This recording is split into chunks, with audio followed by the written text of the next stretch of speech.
soy Ariadna, de vengo por la editorial. Simplemente yo quiero dar las gracias a todos los que vienen, dar las gracias a este acto, el tener al doctor.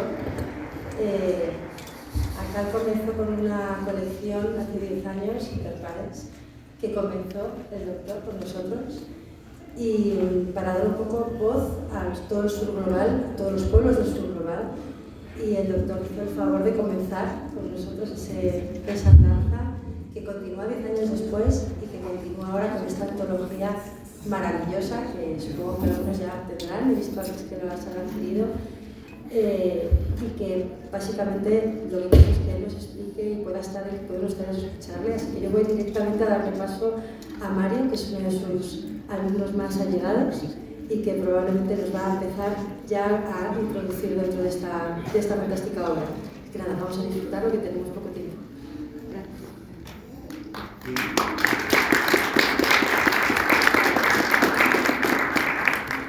Bueno, gracias Ariadna, y gracias también al profesor Enrique Dussel, mi profesor desde hace muchos años, más de 30 años que vengo trabajando con él, y para mí es un gran honor decir algunas palabras de presentación. Todos vienen a escuchar al profesor Dussel a esta obra tan interesante, que es una compilación, yo creo que indispensable para entender la obra de Enrique Dussel. Comenzaré con un epígrafe del propio Enrique Dussel. La filosofía de la liberación no quiere aparecer como novedad, quiere aparecer como una puesta al día de una tradición milenaria, pisoteada por el cinismo del capitalismo globalizador, que se pretende el máximo exponente de la ciencia y la razón, siendo en verdad una decadencia ética, irracional e insensible al dolor de las víctimas. Enrique Dussel, Ética de la Liberación. Enrique Dussel es uno de los filósofos latinoamericanos más importantes de todos los tiempos. No es exagerado decir también que es uno de los filósofos contemporáneos más destacados, pues con mucho trabajo, muchos viajes, muchos diálogos, muchas conferencias, muchos libros, ha conseguido que su obra trascienda fronteras, por lo que bien podemos decir que su trabajo es ya imprescindible para entender nuestro mundo, pero sobre todo para buscar su transformación. Enrique Dussel es un filósofo comprometido con su tiempo, con su lugar, especialmente con su pueblo, con los pueblos, con quienes se encuentran en una condición marginal, con quienes padecen un sufrimiento cotidiano que pareciera ser parte de una realidad irremontable a la que, si seguimos los parámetros dominantes, simplemente habría que resignarnos y considerarla parte de las injusticias consustanciales que aquejan a la humanidad. La filosofía de Enrique Dussel no estudia la filosofía, sino la realidad vigente, y más específicamente a la modernidad misma, a la que entiende en sus fundamentos y a la que busca trascender justo con aquello que la propia modernidad negó para articularse como el mundo dominante. Dussel es, pues, un filósofo capaz de entender su circunstancia, de criticarla, de salirse de la comodidad del gabinete y la supuesta neutralidad intelectual, actitudes que, como denunciaba el propio Platón, parece hacer a los filósofos sentir más allá de este mundo, en la isla de los bienaventurados, sin ensuciarse con la problemática vigente, lo que provoca que la comunidad los mire con desdén. De ese modo, y en contraposición, Dussel sigue la ruta de pensadores comprometidos, como Sócrates, Platón, Aristóteles, Karl Marx o Jean-Paul Sartre, así como de Bartolomé de las Casas, Sor Juana Inés de la Cruz o José Martí, solo por citar algunos ejemplos. No es de extrañar entonces que en sus obras se busque el asidero de los movimientos sociales y revolucionarios latinoamericanos, que los conceptos filosóficos vertidos en sus obras se articulen a partir de experiencias como las de Rigoberta Menchú, del neozapatismo o de los gobiernos de la izquierda latinoamericana del siglo XXI. Presentamos ahora, como dice el propio Dussel, 1 kilo de filosofía. 1 kilo, 200 gramos, que es apenas una selección entre los más de 60 libros y 400 artículos que ha publicado en alrededor de 60 años de entender el noble oficio de la filosofía. Más de un libro por año. Un filósofo excepcional con una disciplina de acero puro que genera este prodigio de lo que llamamos hoy la filosofía de la liberación de Enrique Dussel. ¿Por qué es indispensable leer a Enrique Dussel? ¿A qué tradición de pensamiento pertenece? La filosofía de la liberación de Dussel proviene de la crítica de la tradición dominante de la filosofía latinoamericana, que, como lo exhibiera en su momento Salazar Bondi en 1968, solía dedicarse solo a reproducir la filosofía europea, sin percatarse que ello no era sino la inercia de su propia condición colonial. Dussel busca deslindarse de ese impulso y arraiga su filosofía en el contradiscurso surgido como crítica del colonialismo europeo, es decir, de la naciente modernidad, desde poco después de 1492, construido por la resistencia indígena y la filosofía que sobre ella se edificó. La filosofía de Dussel rompe con los prejuicios helenocéntricos que se hallan en la base de la filosofía moderna y recupera en contraposición el núcleo ético mítico semita, de donde parte la idea de liberación. Semita, que es la tradición egipcia, la tradición hebrea, entre otras, que es anatemizada por el helenocentrismo, y ahí vemos que Dussel está forjando una tradición diferente también en el punto de anclaje donde parte su reflexión filosófica, con el objetivo de proyectar un pensamiento que va más allá de la modernidad, un pensamiento más allá de la dialéctica de la modernidad, anadialéctico, analéctico, como él le llama, junto con su colega Scanone, con el que trabajó este concepto, donde se recupera la vida desechada por la filosofía dominante, vislumbrando así una filosofía superadora de la modernidad, lo que llama filosofía transmoderna. El presente volumen es una recopilación que busca introducir al lector en la filosofía de la liberación a partir de textos clave, presentados no de forma cronológica, sino didáctica, para asimilarla con mayor facilidad. Debo decir que los articuladores de esa selección, Katia Colmenares y Juan José Bautista, que en realidad tendría que estar aquí, pero lamentablemente falleció hace año y medio, y el trabajo tiene una introducción del propio Juan José que valoro ampliamente y que me parece es una excelente introducción para quienes ya conocen algo de la obra de Dussel y para quienes quieren comenzar a conocer. En la primera parte, el libro consta de 4 partes, podemos observar la crítica de la historia eurocéntrica, hegemónica en todo el mundo, tras la que se esconde una filosofía de la historia eurocéntrica y colonialista, para formular en contraposición una historia mundial pluriversa, superadora de la visión moderna, la visión tradicional que todos estudiamos en la primaria, secundaria, preparatoria, universidad. Esa es criticada en su núcleo más duro por la filosofía de Dussel. En el segundo bloque se ubica la reflexión de Dussel sobre Marx, donde subraya la noción de trabajo vivo al destacar su papel como creador de valor, el trabajo vivo que es construido desde una especie de nada, el trabajador que crea, y Dussel acá nos descubre que Marx parte de una reflexión teológica, que eso todavía asusta a muchos pensadores de la izquierda estándar tradicional. En tercer lugar se ubica la reflexión ética y su consecuencia, la política de la liberación. Sobre esta debe destacarse la crítica a la noción de política moderna, equiparada por la idea de dominio.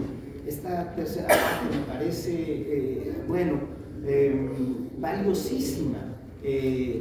Ahí vamos a ver una crítica de toda la tradición de la filosofía política moderna. Dussel no repara en desmantelar el pensamiento de autores como Max Weber, como Thomas Hobbes, que son regularmente sujetos de quemarles incienso en las academias. Dussel descubre que detrás de todos ellos hay un planteamiento moderno de dominación, mientras que la noción de lo político que nos presenta Dussel acude al principio de la reproducción de la vida como núcleo del cual debe partir una política, donde, y ahí recupera un planteamiento zapatista, los que mandan deben mandar obedeciendo. Finalmente, en el cuarto grupo de trabajos encontramos una selección de textos donde se observa la relación de la filosofía de la liberación con diferentes corrientes de pensamiento, como el giro decolonial y la escuela de Frankfurt y algunas otras movimientos filosóficos afines. Además está el trabajo de la estética de la liberación, un adelanto del texto que actualmente el profesor Dussel está presentando y que va a ser, como todo lo que acostumbra, una auténtica revolución en materia de estética. Finalmente podemos cerrar con un epígrafe del propio autor. Cito de nuevo a Dussel: las filosofías que solo se ocupan de los comentarios de los clásicos europeos y norteamericanos, en especial en posición euro y americanocéntricas, justificando procedimentalismos liberales, y de las artimañas de la retórica o de la sofística, porque buscan confundir con sus retorcidas falacias a sus oponentes académicos, pero no intentan buscar la verdad que los pueblos necesitan para su acción liberadora, quedarán derrumbadas, olvidadas y oscurecidas, en el mejor de los casos, en algún rincón polvoriento de las bibliotecas, consumidas por los hongos, e irán a pasar al estómago de algunos roedores, como diría Marx, pero no pasarán a la memoria creativa de los pueblos que son protagonistas de la historia política. Así pues, la filosofía de Enrique Dussel se inserta en la tradición crítica que fundó la vida universitaria de América en el siglo XVI, la que cuestionaba la legitimidad del colonialismo. Está elaborada desde una realidad aparte, desde la necesidad de imaginar un mundo diferente al que parece imposible de cambiar. El profesor Dussel tiene 87 años. No tengo duda de que cuando dentro de 87 años, en la Feria Internacional del Libro de Guadalajara, que se formó entonces, seguramente estarán entre los libros necesarios aquellos que estudiarán la filosofía de Enrique Dussel. Gracias.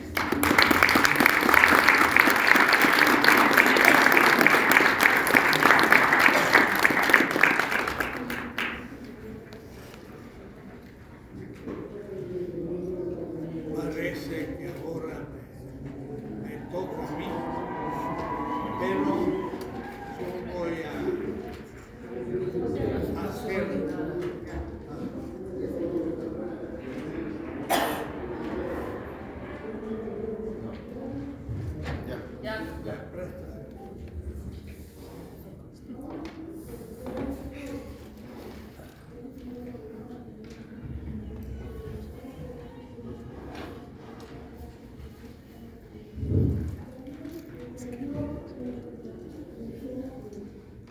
toca unos minutos para hablar de esta obra, que es una antología de 32 cortos textos desde los años 60 hasta hace 3 o 4 años, aunque últimamente estoy escribiendo sobre la estética, como dice Mario, y no hay nada en ese sentido.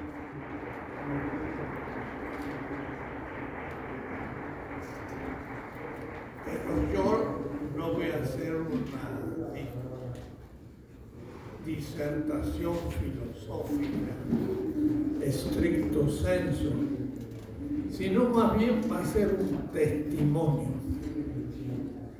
de el pensamiento de un latinoamericano que fue lentamente descubriendo muchas cosas, pero para eso movió y puso su cuerpo en horizontes lo más diversos, a los que haré alusión.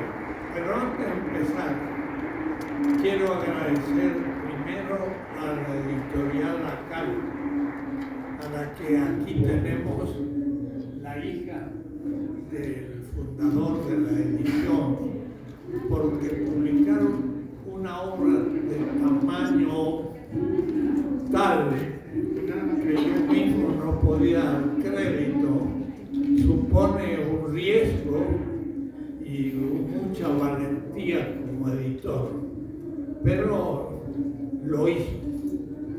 Segundo, el director de la colección, que hoy no está porque está dictando un curso en Guatemala, Ramón Grossfogel, que es un puertorriqueño de familia judía, pero pro-árabe, y justamente luchando por el pensamiento decolonial, siendo un clásico, y acaba de publicar en ACAL un hermoso tomo que vamos a presentar dentro de poco, y yo en ese caso seré uno de los comentadores.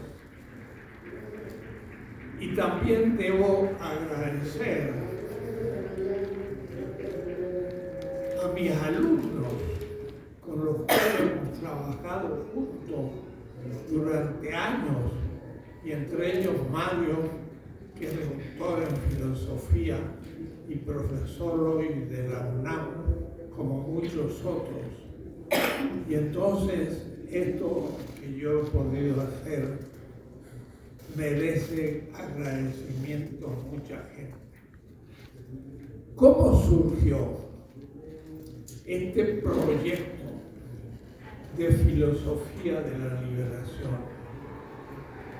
En este testimonio que quiero rendir hoy, pero no solo para filósofos, sino para intelectuales en general, que puedan entender cómo fue surgiendo el proyecto. Yo vengo de un país del sur, aunque hoy ya tengo 43 años en México y la nacionalidad mexicana, pero vengo del cono sur. En realidad yo digo, mi patria es América Latina y he vivido en el sur, en el extremo sur de América Latina. Ahí nací y estoy terminando mi vida en México. El sur y el norte es América Latina. Y soy un latinoamericanista más que un mexicano o un conosureño.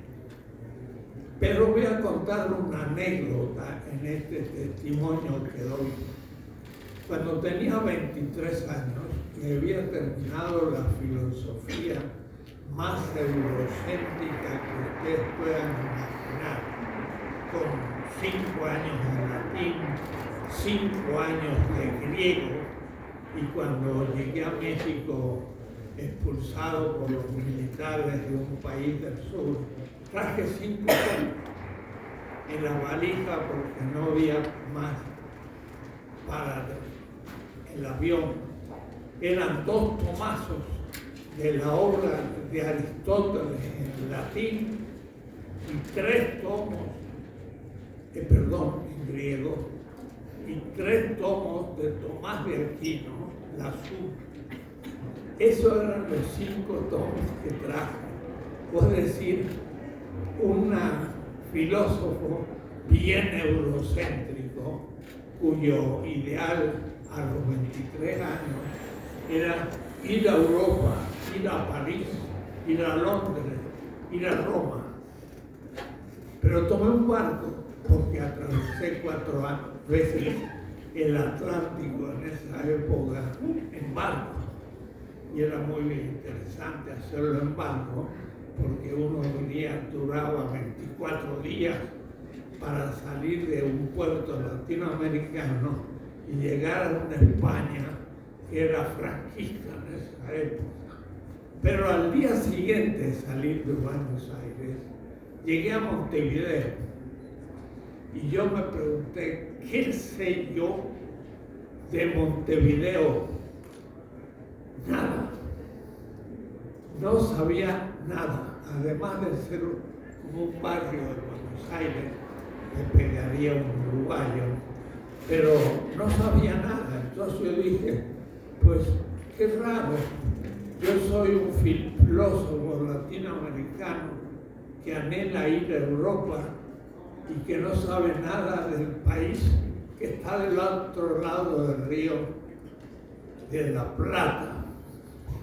Al día siguiente llegamos a Santos con el barco y entonces yo vi una América Latina afro, negra, en Brasil, cafecinho, y yo me dije, ¿qué sé yo de Brasil? Nada, porque no había tenido ninguna materia, ni siquiera de la filosofía latinoamericana. Al otro día llegamos a Río, maravilloso, bello, el pan de azúcar, la bahía, pero ya iba yo acumulando una gran frustración. Cuando llegué a Recife, que es ya casi una ciudad africana, yo ya escribí un pequeño artículo para una revista que teníamos los estudiantes, y yo escribí, ¿qué somos nosotros? Crucé el Atlántico en 8 días, iba muy lento el barco, y llegamos a Senegal, Dakar, y entonces un olor distinto, la gente ahora sí africana, y yo me dije, ¿qué sé yo de la filosofía africana? Nada. A los 2 días llegué a Casablanca, que era el próximo puerto. Estaba en la cultura árabe. Era el Asia, puedo decir, en el puro viaje había visitado América Latina, el África y el Asia. Bellísimas las mezquitas y todo, pero yo no había estudiado nada. Llegué a Lisboa para ir a Madrid y entonces yo dije, ¿qué estudié yo? Y desde ese día me dije, yo soy latinoamericano, pero debo probarlo y probarme que soy. Y estuve 2 años en Madrid en una época final de Franco, defendiendo una tesis sobre la democracia en la época de Franco, maritain, el filósofo francés. Pero en las vacaciones yo me dije, voy a trabajar a Alemania, un campo de trabajo. Y en París, haciendo autostop, fui a Montmartre y había la exposición de un místico francés que se llamaba Charles de Foucault. Y entonces yo dije, más que ir a Alemania, ¿por qué no me voy a Jerusalén, a Israel, con $100. Mi presupuesto era $1 por día y hacer autostop comprando una baguette enorme, francesa, un huevo y 1 litro de leche, y se me acababa el budget del día. Llegué a Nápoles, atravesando toda Europa, y ahí tomé un barco turco que costó, me acuerdo, $46, y se terminó mi dinero. Entonces yo dije, ¿cómo ahora justifico que estoy viviendo en Italia sin fondos? Entonces yo dije, voy a decir que soy peregrino a Tierra Santa, y prácticamente pedía limosna para comer. Y comí. Y tomé el barco por $46 y salí de Nápoles y llegué a Beirut. Y de ahí me llegué a Damasco, que ahora la ha destruido los bárbaros del siglo XX. Estoy hablando de Estados Unidos. Es una hermosa ciudad, fantástica, con una mezquita impresionante. Y entonces yo empecé a respirar otro horizonte. Y ahí pasé a Man, entré a Israel, y en Nazaret encontré a una cooperativa de palestinos y me dije, terminando mi doctorado en España, podría volver a esta cooperativa para hacer una experiencia de vivir junto a los obreros, siendo yo mismo obrero 10 horas por día. Y entonces fue así, terminé mi doctorado sobre el bien común, un tema de filosofía política, to koinon agazón, en griego, y volví a Israel. Miren qué tipo de gusto tenía yo. Me instalé en Nazaret, un pueblito chiquito de Israel, y fui en la cooperativa de construcción, carpintero. Creo que soy el primero en 20 siglos que ha ido a Nazaret para practicar el oficio de carpintero, como otro que hace unos 20 siglos lo había cumplido. Ahí estudié el hebreo. Y después en el Kibbutz Kinosar, junto al lago Tiberias, pasé 6 meses de pescador, de tal manera que pude vivir algo que llaman los cristianos del Nuevo Testamento en su lugar. Y leía los textos y decía aquí. Puede decir, estaba con un bote en medio del lago de Tiberias y yo leía que los discípulos de un tal Yeshua se movían mucho y se estaban hundiendo y le dijeron, ay, que ya nos hundimos. Pues yo fui pescador en ese lago. Digo, para que vislumbren el horizonte de un filósofo latinoamericano, porque entonces de ahí volví después de 2 años de ya conocer el hebreo, hablar el hebreo, y ya conocí el griego y el latín y el francés y después el español y otras lenguas, y entonces me instalé 4 años en París. Y ahí conocí a la flor innata de la fenomenología. Merleau-Ponty acababa de morir. Seguía las clases con Sartre y sobre todo con otro grupo de filósofos. Y pasé 2 años en Alemania. Y ahí también pude empezarme a abrir al mundo germano. Me pasé 10 años en Europa. Y después de eso, volví a América Latina. Pero ahora el tema era cómo pensar desde América Latina, no pensar a América Latina como un objeto, sino cómo estando en América Latina se piensa.